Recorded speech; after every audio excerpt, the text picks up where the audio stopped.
아멘. 오늘 저는 누가복음 2장 25절에서 35절 말씀 중심으로 해서 우리에겐 위로가 필요하다 하는 제목으로 하나님 말씀을 증거하겠습니다. 시므온이란 사람이 등장을 하죠. 25절 말씀 보면 예루살렘에 시므온이라 하는 사람이 있다. 이 성경에서 기록된 지금 25절 이 시므온에 대한 표현은 하나님의 뜻이죠. 뭐라고 하나님이 그 시므온을 판단하시느냐? 이 사람이 의롭고 경건하여 이스라엘의 위로를 기다리는 자라. 시므온이라는 사람이 의롭고 경건합니다. 그리고 뭘 기다리느냐? 기다린다는 얘기는 뭐예요? 기도의 제목이 뭐냐 이거지. 늘 기도하는 거. 우리가 기다리는 걸 기도하잖아요. 아무 관련도 없는 거 기도하지 않죠. 내가 가지고 싶은 거, 이루고 싶은 거, 뭐 그런 거 누리고 싶은 거. 이걸 놓고 이제 우리가 기도를 한단 말이에요. 우리가 말씀을 통해서 나는 뭘 하나님으로부터 기다리고 있는가. 스스로 한번 좀 살펴볼 필요가 있어요. 이 시므온은 기다립니다.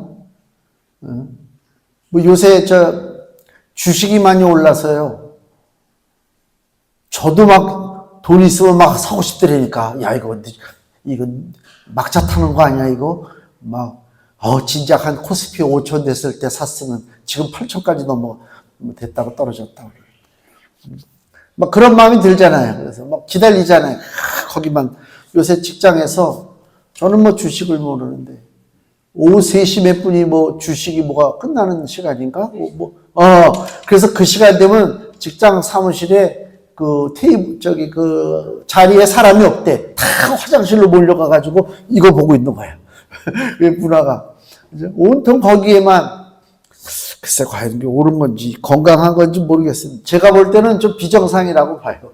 왜냐하면 경기 자체가 국가 산업이 전반적으로 올라간 상태에서 주식이 상승되면 그건 좋은 건데 다른 것들은 다 별 저거 없고 오직 반도체 계열만 올라가가지고 좀 이끌고 있으니까 이게 언젠가 한번 터진다. 그럼 이제 늦음하게 우리가 얘기하는 막차 탔다고 하잖아요. 그럼 이제 골치 아프죠. 하여튼 주식을 사가지고 그 오르기를 기다리죠. 그건 당연한 거고. 행복한 삶. 그 교회 이름에도 보면 지나가다 보면 행복한 교회 이런 교회 길 건너에도 있더라고. 행복한 교회. 얼마나 행복하기를 원했으면 행복한 교회. 건강에 대해서도 기대하고. 그 다음에 요새 삼성 반도체인가 삼성전자인가 성과급 달라고 지금 대모하잖아요. 나에게 돌아올 성과급이 얼마인가. 그거 기대하고. 다 기대하는 것이 틀려요. 근데 이 시므온은 개인의 바람이 아니에요. 개인의 바람이 아니고 민족의 바람이에요. 우리 민족이 지금 뭘 원하는가. 이 민족의 바람이 민족에서 끝나는 것이 아니라 보니까 온 인류의 바람을 나타내요. 그것이 뭐냐?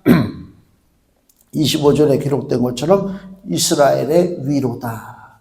이스라엘에게 위로가 필요하다. 우리에게 위로가 필요하다 그 얘기입니다.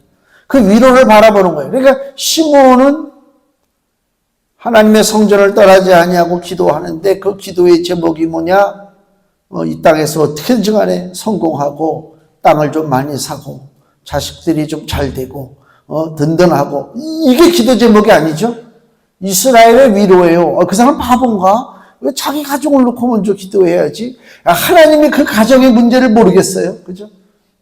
하나님이 그 개인의 소망을 모르겠어요. 다 알죠. 근데 네가 지금 그 불이 발등이 떨어졌어. 막 긴급해. 너무 처절해. 힘들어. 그럼에도 불구하고 그 문제를 기도를 안 해. 뭘 기도한다고요? 이스라엘의 위로를 놓고 기도해. 하나님의 나라가 이 땅에 세워지는 것입니다. 이스라엘 백성들이 구원받는 것입니다. 이게 기도 제목이에요. 하나님이 보실 때 저 아무개 권사, 아무개 집사, 아무개 목사는 지금 자기 발등에 불이 떨어졌어. 자기 살아볼 때 힘들어. 그걸 놓고 기도해야 되는데 그거는 기도하지 아니하고 그리스도의 복음을 통해서 온 땅에 하나님의 은혜가 임하고 수많은 영혼들, 길을 잃고 방황하는 영혼들이 하나님을 찾아 구원받는 그걸 놓고 기도한다? 하나님이 어떻게 보시겠어요? 너무너무 기특하지. 그렇잖아요. 기특한 거라니까요. 그냥 철없는 아이들처럼 쪼르르 하나님 앞에 달려나서 하나님 나 이거 주세요. 하나님 나 이거 주세요. 이거 주세요. 너희들이 구하지 아니하여도 너희에게 있어야 할 것을 내가 다 안다고 하나님 그러시잖아요. 기도하지 말라 소리가 아니에요. 기도의 차원을 좀 높일 필요도 있다. 기도하지 말라 소리가 아닙니다. 구체적인 기도를 하죠. 저도 늘 습관적으로 하는 기도가 있어요. 아주 레파토리가 나도 모르게 기도하면요. 어떨 때 아무 생각도 없는데 입에서는 그 얘기가 나가. 이게 하도 반복해서 기도하니까 레파토리가 정해져 있다. 물론 그 기도도 무시할 수는 없어요. 그러나 신중하게 하나님 앞에 우리의 이웃과 이 사회가 무엇을 지금 필요로 하는가 그걸 놓고 기도하고 하나님의 도우심을 간구할 필요가 있다. 위로라고 하는 것이 어떤 사람이 슬픈 일을 당하고 괴로운 일을 당할 때 말과 행동으로 그 사람에게 격려해 주는 거잖아요. 그게 위로하는 거란 말이에요. 그래서 제가 한글 사전을 찾아봤어요. 위로가 도대체 어떤 의미인가. 그런 의미에 제가 말한 대로 어려운 처지에 있는 사람을 격려해 주는 거란 말이에요. 근데 뭐가 하나 뒤에 단서가 붙느냐? 그 사전에. 그러나 문제의 근본적 해결책이 아닐 수 있다. 그건 맞는 얘기죠. 누가 어려운 일을 겪었어요. 내가 가서 그 사람들을 위로해요. 그렇지만 그 위로는 잠시지. 내 위로가 그 사람의 그 삶의 문제, 그 얽히고 설킨 것들, 그 고난, 그 어려움, 고통, 눈물 이것을 어떻게 해결해 줄 수가 있습니까? 잠시 마음을 한번 만져준 것뿐이지. 그 한글 사전이 멋있더라고요. 문제 해결책이 아닐 수 있다. 그 얘기는 더 넓게 해석하니까 세상으로부터 오는 위로가 있잖아요. 사람을 통해서 오든 어떤 환경을 통해서 오든 뭐 세상으로부터 오는 위로가 있는데 그 위로는 뭐라고요? 문제의 해결책이 아닐 수 있다. 그 얘기요. 우리가 원하는 위로는 뭐예요? 귀로만 듣고 즐거운 위로가 아니요. 진짜 근본적인 해결책을 나에게 주시는 거예요. 그게 위로예요. 우리가 원하는 위로. 이 시므온이 이스라엘의 위로를 기다렸잖아요. 이스라엘이 받아야 할 위로가 뭐라고요? 영구적인 해결책이에요. 임시방편이 아니요. 이게 중요한 거란 말이에요. 야곱이 창세기 보니까 아들, 그저 가장 사랑하는 아들이 있었는데 그 아들이 요셉이에요. 그 요셉을 심부름을 시키는데 요셉이 막내니까 밑에 베냐민이 하나 있긴 있었지만 그 야곱이 자기 사랑하는 요셉을 불러다가 채세고 좋은 옷을 입히고 심부름을 시키는데 네 형들이 지금 홀리 떠나서 양을 치고 있는데 양을 치는 건지 뭐 하는 건지 전혀 보고가 없으니까 네가 가서 형들이 뭐 하고 있는지 가서 좀 살펴보라.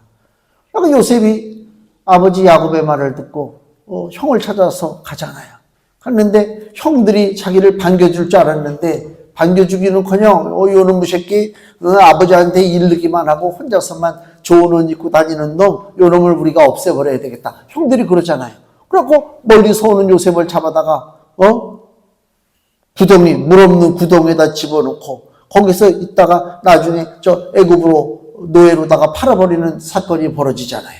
그러면 이제 이 형제들이 아버지한테 돌아가서 얘기를 해야 되는데 뭐라고 얘기할 것이냐. 요셉을 애굽의 종으로 팔았다고 그러면 난리가 아니지. 그러니까 어떻게 해요? 적당히 요셉의 채색 옷을 벗겨가지고 거기다 동물의 피를 묻혀서 요셉 마치 죽은 것처럼.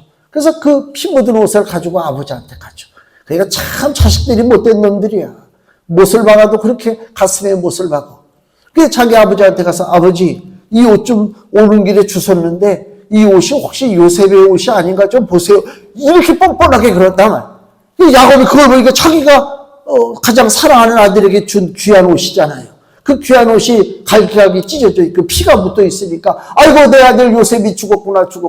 사나운 짐승한테 물어뜯겨 죽었구나. 거기서 대성통곡을 하잖아요. 그러니까 그때서야 이제 그 아들들, 못된 아들 놈들이 아버지를 위로한다고, 아유, 아버지, 그만하세요. 우리가 있잖아요. 그리고 막, 성경에서 뭐라고 그러는지 아세요? 요새, 야곱이가 그 아들들의 위로하는 것을 거절했다. 이렇게 나와요. 위로받는 걸 거절하는 거예요.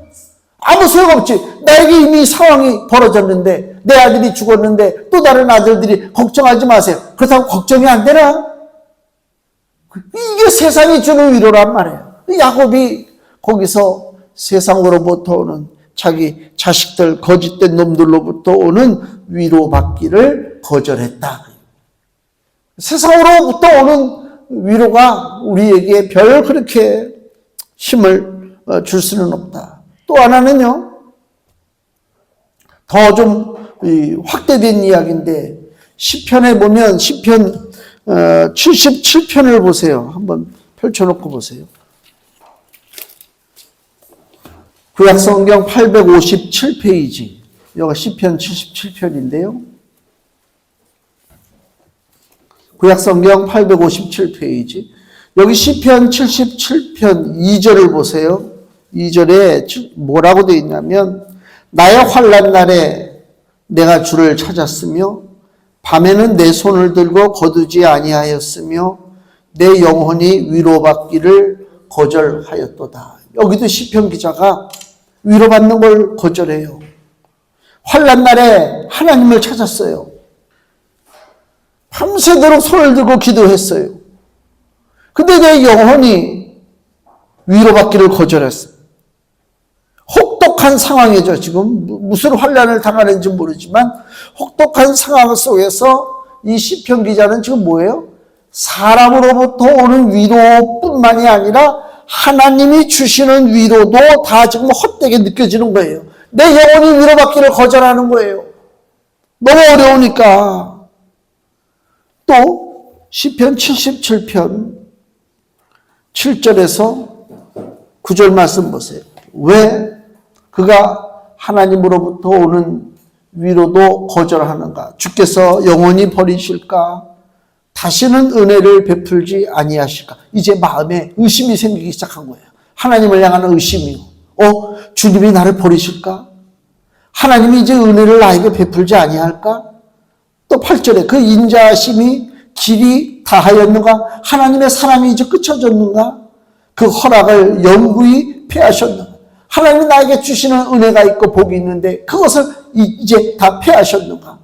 하나님이 은혜 베푸심을 잊으셨는가? 노하심으로 그 긍휼을 막으셨는가 하였나이다.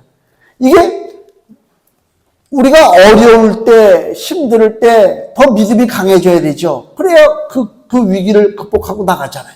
근데 이상하게도 어려울 때, 힘들 때 믿음이 강해지기는커녕 오히려 더 약해져요. 그 이상해. 강해져야 할 그때에 우린 약해진다니까. 이게 문제예요. 그러니까 우리 삶에 문제가 와요. 고통이 와요. 그럴 땐 이게 하나님이 나에게 주시는 그 신호가 뭐냐면, 야, 너 지금 바짝 정신 차리고 세상을 향해서 바라보던 눈을 나에게로 맞춰라. 그 얘기하는 거거든요. 그러니까 평상시에는 그냥 뭐 한 5분, 10분 그냥 그렇게 기도하던 사람인데 문제가 생겼어요. 그럼 어떡하라고요? 더 열심히 매달려서 하나님 앞에 간절함으로 구해야 되잖아요. 근데 안 그래요. 기도하던 사람이 문제가 생겼어요. 좌절이 와요. 낙심이 와요. 의기소침해져요. 불안해져요. 마음에 의심이 막 들어와요. 야, 이게 무슨 소용이 있을까? 그래서 평상시에 하던 기도도 안 해요. 평상시에 보던 성경도 안 봐요. 어려움이 올수록 그렇단 말이에요. 반대로 가죠. 어려움이 오면 어려움이 올수록 하나님 앞에 매달려야 되는데 어려움이 오면 오히려 하나님을 멀리 떠나는 것이 인간의 기본적인 죄악성이란 말이에요. 여기 지금 시편 기자도 환난 날에 믿음이 굳건하게 세워져서 하나님 앞에 탁 매달리고 의지하고 심지가 굳게 있어야 되는데 환난 날에 오히려 의심이 들어가요. 주님이 나를 버리셨는가? 즉 그 얘기란 말이에요. 그러나 끝은 그게 아니죠. 다시 시편 77편 10절 11절 또 내가 말하기를 이는 나의 연약함이라. 뭐라고요? 하나님의 위로까지도 내가 거절하고 의심이 들어가고 하나님이 나를 사랑하는가 그런 아주 그냥 의심이 나를 짓누를 때 그게 왜 그래요? 10절에 내가 말하기를 이는 나의 연약함이라. 내가 약해서 지금 그렇고 하나님의 사랑은 변하지 않아요. 하나님의 은혜는 늘 우리를 향해서 뻗쳐 있단 말이에요. 예? 하나님의 아주 궁극적인 사랑은 우리를 놓치지 않는 것이 하나님 사랑이에요. 근데 문제는 뭐라고요? 내가 연약해요. 내가 말하기를 이는 나의 연약함이라. 지존자의 오른손의 해 곧 여호와의 옛적 기사를 기억하여 그 행하신 일을 진술하리다. 이게 뭐예요? 과거에 우리 민족에게 우리 인생에게 베푸신 하나님의 놀라운 기적적 사건이 성경에 기록되어 있잖아요. 이 성경에 기록된 모든 사건은 너희들은 그냥 보고 드라마 보듯이 아 그렇구나 재밌구나 그렇구나 그게 아니라 과거에 기록된 성경의 사건은 오늘날도 동일하게 영적인 면에서 우리에게 온전하게 이루어진다 그 얘기요. 그러니까 과거에 홍해바다가 갈라지고 죽을 뻔했던 이스라엘 백성들이 바닷속에 빠져 죽지 않고 그 물속을 육지와 같이 건너서 구원받은 사건을 우리가 바라볼 때 이것은 과거에 수천 년 전에 이스라엘 민족에게만 있었던 일이 아니라 내 인생길에도 홍해가 가라앉고 뒤에서 원수들이 쫓아오는 형국과 같이 어려운 환경이다 할지라도 하나님을 바라보고 두려워하지 않고 믿음의 발걸음을 향해서 한 걸음 한 걸음 내디딜 때 홍해가 갈라지는 것처럼 우리 인생에 가로막힌 모든 장애물들이 예수의 이름으로 다 갈라지는 역사가 나타나게 되는 것입니다. 이걸 믿어야 된단 말이에요. 신앙이 그거예요. 초자연적인 것을 믿어야 된단 말이에요. 너무 상식적이야. 너무 합리적이야. 너무 과학적이야. 그러면 될 것 같죠? 아니요. 아니란 말이에요. 응? 사람이 태어났어요. 신기하잖아요. 응? 10달 엄마 뱃속에 있다가 태어났어요. 눈, 코, 입 다 있잖아요. 손가락, 발가락 다 있고. 심장이, 요만한 심장이 통통통통 뛰고, 여기 숨골이 털털 움직여지잖아요. 누가 그렇게 만들었어요? 사람이, 엄마가, 아빠가? 아니요. 하나님이 그렇게 만드신 거예요. 오묘하시단 말이에요. 우리 인생을 향하신 하나님의 계획이 오묘하시고. 그 육체의 껍데기, 그것만 하나님이 지으신 것이 아니라 그 사람이 소중한 것이 뭐예요? 그 속에 영혼이 있기 때문에 그래요. 영혼이 있어요. 그래서 소중한 거예요. 그 영혼의 실체를 언제 우리가 알게 되느냐? 애들이 처음에 태어나면 누가 아빠인지, 누가 엄마인지, 누가 선생님인지 애들이 어떻게 알아? 전혀 모르지. 근데 점점 세월이 지나, 100일이 지나고 돌이 지나고, 돌 되기도 전에 아마 그럴 텐데, 그때 엄마 아빠를 먼저 알아보죠. 알아봐요. 그 영혼의 작용이에요. AI가 하는 거 아니에요. 그렇잖아요. 훈련시켜. 야, 내가 네 아빠다. 내가 네 엄마다. 애한테 훈련시킵니까? 훈련시킬 필요 없어요. 자연스럽게. 그게 와요. 왜? 그 속에 영혼이 있기 때문에. 하나님 주시는 영혼이 있기 때문에 다 깨달아서 아는 거란 말이에요. 그 얼마나 귀한 인생이에요. 이걸 바라보고 나가는 거예요. 그 영에 대한 일을 바라보고 그 영의 일을 의심하고 내 연약함으로 나갈 때에 하나님의 은혜와 하나님의 사랑과 위로하심을 우리가 의심하고 나갈 때가 많습니다. 그래서 과거의 일을 자꾸만 봐야 돼요. 성경을 보는 게 그거예요. 과거에 이스라엘에게 베푸신 하나님의 은혜, 그 은혜를 바라보는 거예요. 다시 시편 77편 14절 15절 주는 기사를 행하신 하나님이시라. 기사가 뭐예요? 기적적인 사건이요. 우리 하나님은 기적을 행하셨어요. 민족들 중에 주의 능력을 알리시고 주의 팔로 주의 백성 곧 야곱과 요셉의 자손을 구속하셨나이다. 아멘. 이거예요. 하나님이 과거에 한 모든 기적적인 사건을 놓고 바라볼 때의 결론은 뭐라고요? 하나님의 팔로 하나님의 백성을 구속하셨다. 구원하셨다. 죄로부터 건져주셨다. 즉 그 얘기를 하고 있는 거예요. 모든 인생은 허무할 수밖에 없어요. 세상의 해결책을 바라보고 살면 안 돼요. 오늘 기독교가, 교회가 세상으로부터 질타를 당해요. 교회가 존경받지 못해요. 목사들이 존경받지 못해요. 사람들이 우습게 봐요. 아주 뭐 썩었다고도 막 그러죠. 타락했다고 막 그러잖아요. 세상과 다른 것이 없어요. 그냥 세상에 속해가지고 세상 것을 추구하고 세상 것을 누리고 사는 데만 관심이 있단 말이에요. 근데 중요한 것은 세상은 잠깐이요. 부정하든 긍정하든 그건 우리가 결정할 문제가 아니죠. 하나님이 그렇게 만드셨어요.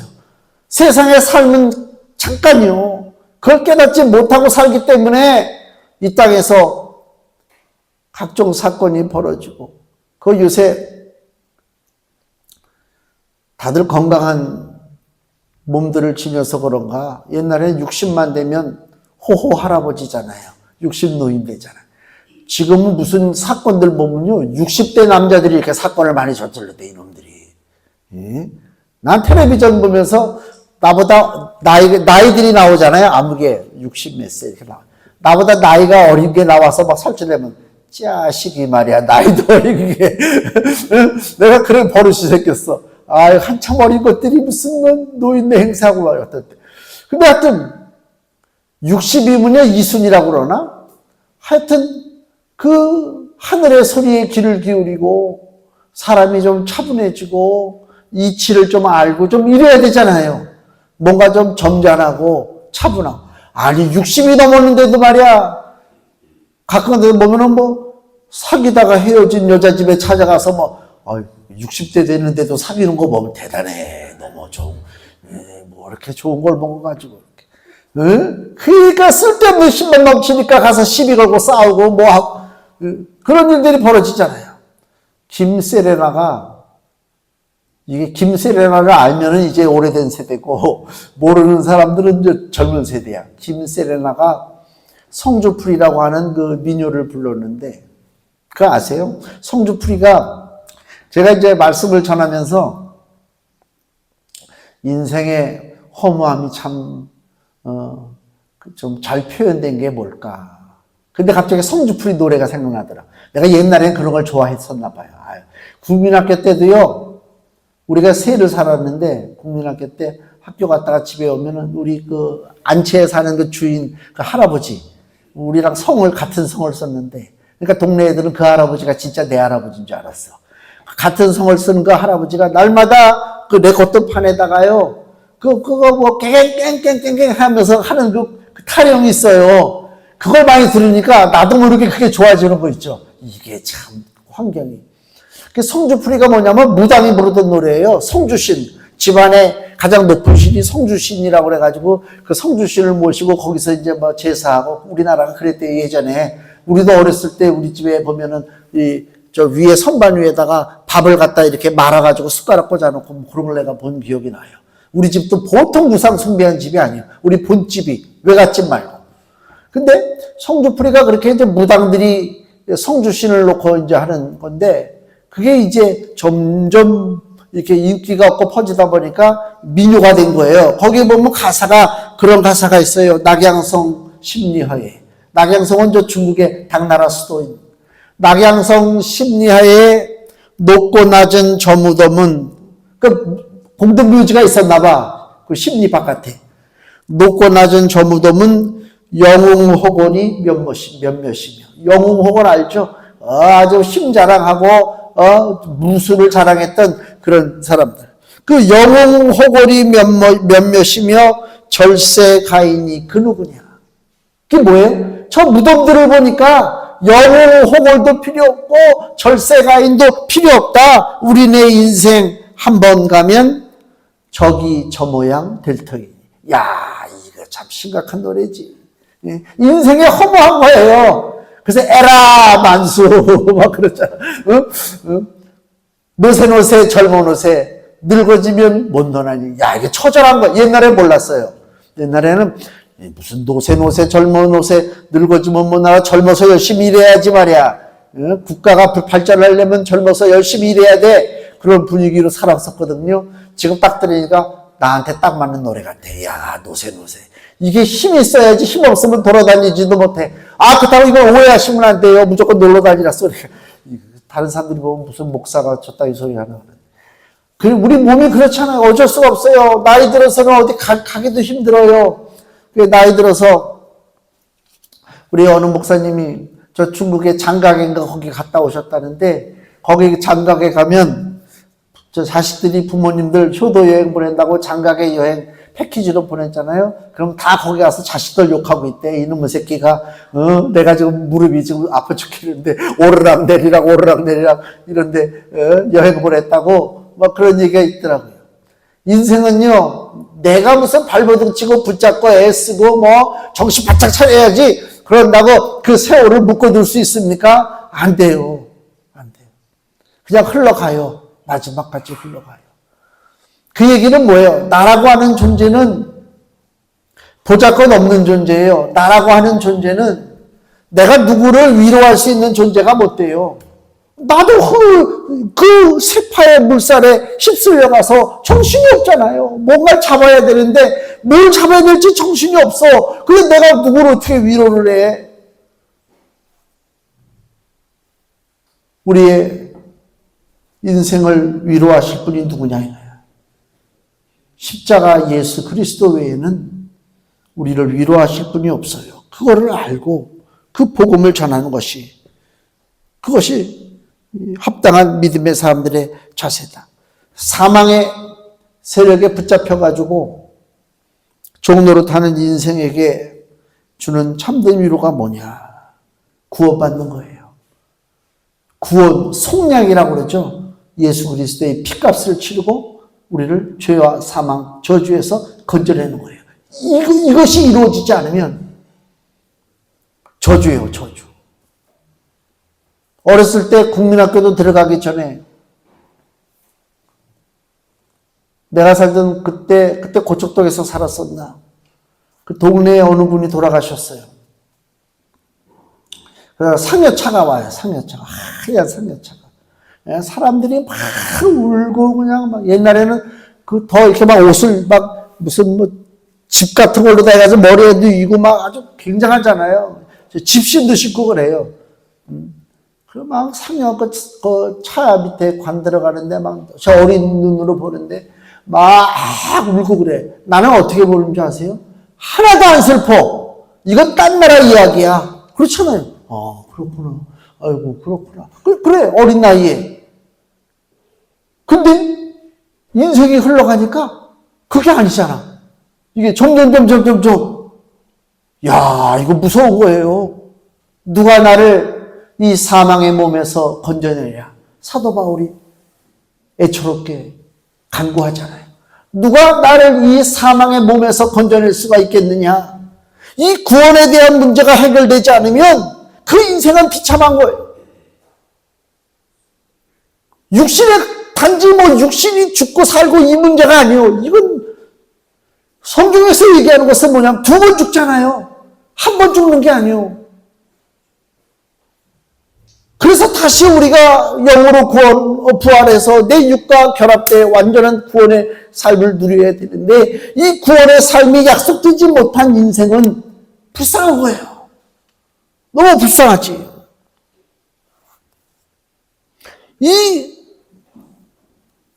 이 땅에서 참된 구원, 참된 속량, 이것을 원하는 자가 있는데 그게 누구냐? 그게 여기 시몬을 다시 보세요. 오늘 본문에 돌아가서 25절에 예루살렘에 시몬이 있는데 이 사람이 의롭고 경건합니다. 즉 한마디로 하나님의 구원, 이스라엘의 위로를 기다리는 사람은 어떤 사람이냐? 의롭고 경건한 사람이 기다린다. 그 의롭고 경건한 것이 뭐냐? 쉽게 얘기하면 세상 풍속을 따라가지 않는 것입니다. 로마서 12장 2절을 보세요. 로마서 12장 2절 말씀입니다. 신약성경 256페이지. 로마서 12장 2절. 너희는 이 세대를 본받지 말고 오직 마음을 새롭게 함으로 변화를 받아 하나님의 선하시고 기뻐하시고 온전하신 뜻이 무엇인지 분별하도록 하라. 아멘. 이 세대를 본받지 말라. 세상 풍속 따라가지 말라 그 얘기입니다. 이게 무슨 얘기냐면요. 세상은, 우리들이 세상에 살아가는 사람들의 특징은 뭐냐면요. 저 세상이 나를 어떻게 볼까? 여기에 관심이 있어요. 외형적인 걸 얘기하는 거예요. 내면적인 게 아니라. 저 세상이 나를 어떻게 볼까? 그래서 저 세상이 나를 무시하지 않고 저 세상이 나를 볼 때 야 멋있다라고 생각되도록 나를 가꾸는 거예요. 이게 세상이에요. 나를 가꾼다니까. 제 말을 오해하면 안 돼요. 가꾸지 말고 살라 소리가 아니에요. 근데 온통 관심이 세상에 내가 어떻게 보일 것인가 여기에만 관심 갖고 있으면 안 된다 그 얘기. 그래서 꾸며 정말 겉꾸민다니까.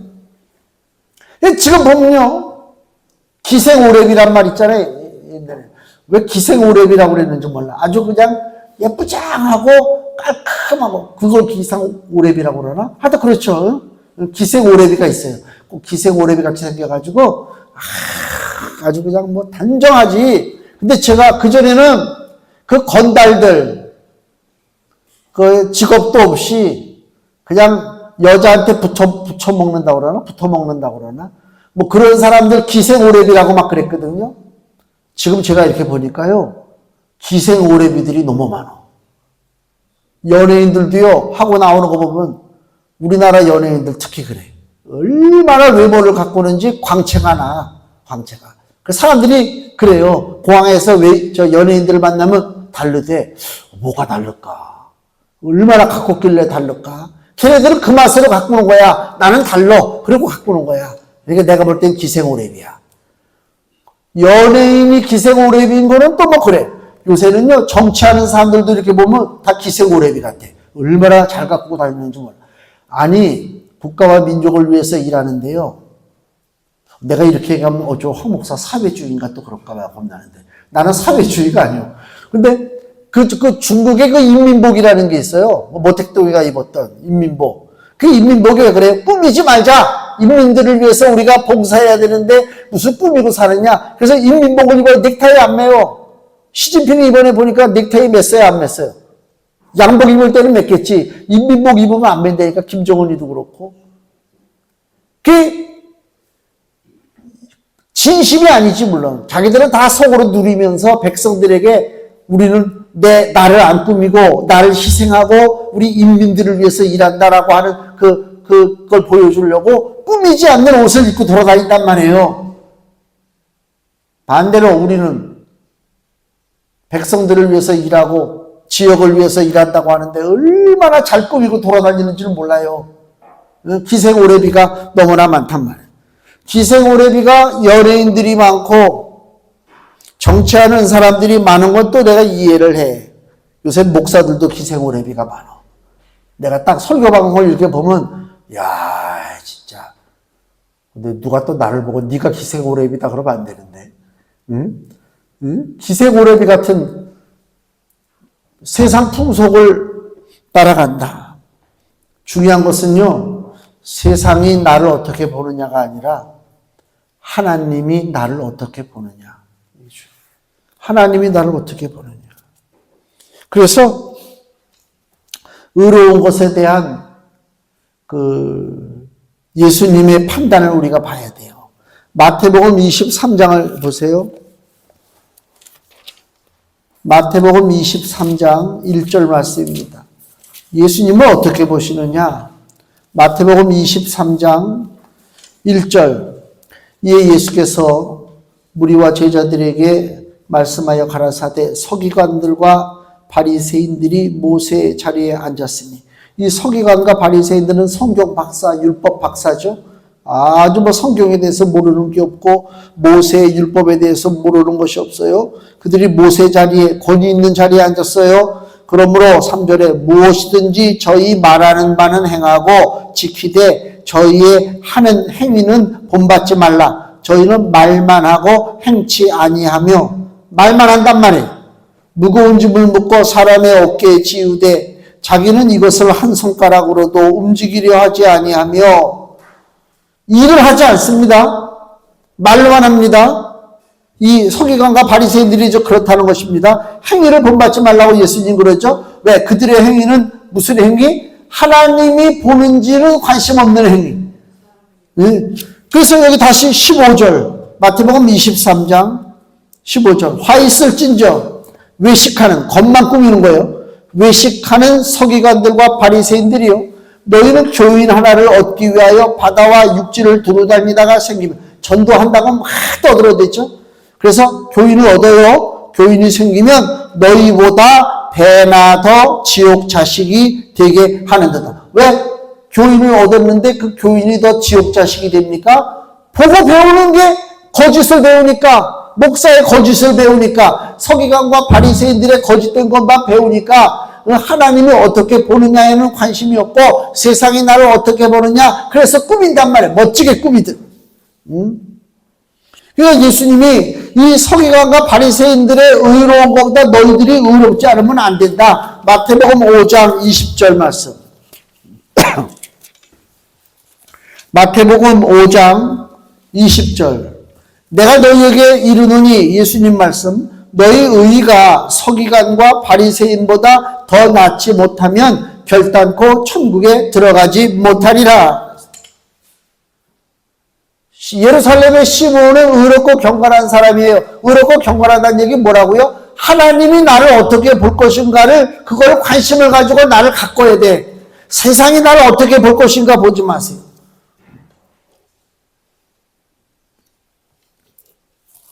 세상이 나를 어떻게 볼 것이냐가 중요한 것이 아니라 하나님이 나를 어떻게 볼 것이냐. 그 사람이 의롭고 경건한 사람. 그 사람이 이스라엘의 위로를 기다립니다. 이스라엘의 위로를 기다립니다. 그래서 다시 본문의 26절 보세요. 저가 주의 그리스도를 보기 전에 죽지 아니하리라 하는 성령의 지시를 받았더니, 그리스도를 네가 보기 전에는 죽지 않는다. 그리스도가 뭐냐? 바로 이스라엘의 위로가 되신다, 그 얘기입니다. 30절, 아기 예수를 만나서 시므온이 찬양을 할 때 한 얘기죠. 30절, 내 눈이 어린 아기 예수를 보는데 뭐라고요? 내 눈이 주의 구원을 보았사오니. 예수님을 통해서 구원을 보는 것입니다. 구원이 뭐냐? 그게 바로 위로예요. 31절, 이는 만민 앞에 예비하신 것이요, 모든 민족 모든 사람에게 구원의 문이 열린 것이다. 온 땅에 하나님의 위로, 주님의 위로가 넘칠 때, 그때가 종말이요. 그때가 하나님의 나라가 세워지는 거예요. 사망과 질병과 저주와 사고와 갈등, 이 수많은 고난의 인생을 치료하시는 것이 주님의 위로다, 그 얘기입니다. 실질적인 거죠. 이 구원받는다고 하는 위로는 그냥 되어지는 것이 아니라 예수님이 십자가에서 고난받고 피 흘려야 이루어지는 것이죠. 그게 바로 복음이란 말이에요. 그리고 이 사단의 세력이 모든 인생들에게 위로를 주는 그 고난의 복음이 증거되는 것을 사단의 세력이 그냥 구경만 하고 있겠느냐? 절대로 구경하고 있지 않죠. 회방한단 말이에요. 그러면 사단이 이 땅에 그리스도의 구원의 복음이, 위로의 복음이 퍼지는 것을 사단이 가로막기 위해서 누구를 괴롭히고 누구를 고난을 주느냐? 바로 복음 갖고 사는 사람들이 고난받는 거예요. 복음만 갖고 복음을 전하는, 그래서 사도 바울이 고난받는 거예요. 사도 바울이 범죄한 것이 없어요. 죄 짓고 살지 않습니다. 남의 거를 손해보게 한다거나 남의 걸 훔친다든가 무슨 정치적인 무슨 극단적인 견해를 가지고 떠들어댄다든가 그런 거 없잖아요, 전혀. 근데 사도 바울이 붙잡혀서 40에 하나 가만 매를 5번이나 맞잖아요. 채찍으로 맞고 돌로 치고 고난을 당해요. 왜 이 바울을 죽이려고 이렇게 애를 씁니까? 그게 사단이 의롭고 경건한 자들이 주의 복음을 통해서 구원에 이르고 위로받는 것을 사단의 세력이 싫어하기 때문에 회방하는 거란 말이에요. 금주 말씀 보세요. 고린도후서 1장 5절. 같이 읽습니다. 그리스도의 고난이 우리에게 넘친 것 같이 우리의 위로도 그리스도로 말미암아 넘치는도다. 아멘. 이거요, 대단한 얘기예요. 바울이 하는 얘기거든요. 그리스도의 고난이 우리에게 넘쳤대요. 바울에게 넘쳤어요. 곳곳마다 바울이 고난당하고 무시당하고 두드러 맞고. 왜 그랬어요? 왜 고난이 왜 넘쳐요? 그 바울이 전하고자 하는 예수님의 복음이 바로 위로가 되기 때문에 그래요. 우리의 위로도 그리스도로 말미암아 넘치는도다. 내가 고난받은 바울 얘기가 내가 고난받을수록 나를 통해서 전해지는 예수님의 복음이 너희들에게 위로가 된다. 그 얘기를 하는 거예요. 진짜 감사하지. 이렇게 고마울 때가 어디 있어요? 응? 고난받음으로 우리가 위로를 받습니다. 주님이 이스라엘에 위로를 주실 때에 어떤 일이 벌어지냐면요. 우리 인생길이 혼자 가는 길이 아닙니다. 우리는 참 외롭죠. 외로워요. 어느 판사가 며칠 전에 자기 집무실 거기 위에서 떨어져서 죽었다고 하는 뉴스를 봤습니다. 좋은 대학 나오고 또 무슨 변호사 협회에서 우수 무슨 판사로 선정까지 된 양반인데 그 재판에 대한 그 압박감, 스트레스로 자기 생명을 끊었어요. 그 딸이 아빠한테 아무리 전화를 해도 이상하다 왜 전화를 안 받지? 그래서 신고했다고 그래요. 그 자기가 목숨을 끊기까지 얼마나 많은 고민을 했겠어요. 그렇잖아요. 그 고민의 현장 속에 누가 있어요? 아무도 없잖아요. 아무도 없어요. 그 고민만 넘기면 산대요. 그래서 사랑의 전화가 있잖아요. 막 이제 자살 충동 느끼는 사람이 사랑의 전화로 한번 전화를 했는데 거기서 마치 연결이 돼가지고 거기서 막 위로와 소망의 얘기, 복음에 대한 얘기를 한단 말이에요. 그러면 거기서 한 폴 딱 꺾이면 안 죽는데요. 근데 그때 누가 만나주는 사람이 없어. 내 얘기를 들어주는 사람이 없어. 그러면 죽어. 인생은 혼자 가는 거예요. 근데 혼자 가기 때문에 인생이 무서워요.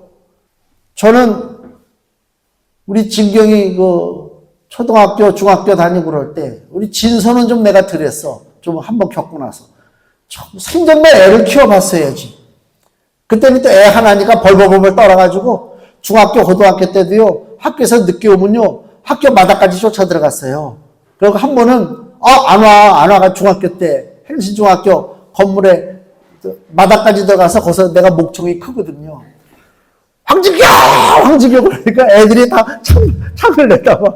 얘는 창피해 죽으려고 그러지. 왜 안 와? 그랬더니 환경미화? 그러냐? 혼자 놔두는 게 그렇게 불안했어요. 그때 한번 이런저런 얘기 많이 해서 우리 진서는 안 그랬던 것 같은데. 하여튼 그래요. 주님의 마음이 나는 그러지 않을까. 혼자 두는 것에 대한 그 염려의 마음이 주님의 마음이 아닐까. 혼자 두면 안 돼. 혼자 가는 인생은 실족해. 혼자 가는 인생은 고와 같이 길을 잃어버려. 그래서 주님이 오셨어요. 주님 오셨잖아요. 그래서 우리에게 주께서 십자가의 복음을 주셨잖아요. 이게 우리를 위로하시는 거예요. 우리에게는 위로가 필요합니다. 우리는 혼자서 잘났다고 사는 인생이 아니라 하나님의 위로를 받아 살아갈 수밖에 없는 인생인 것을 아시고 주님의 복음을 통해서 위로를 받으시고 그 위로를 또 다른 사람들에게 나누어 주시기를 주의 이름으로 부탁을 드립니다. 기도하겠습니다.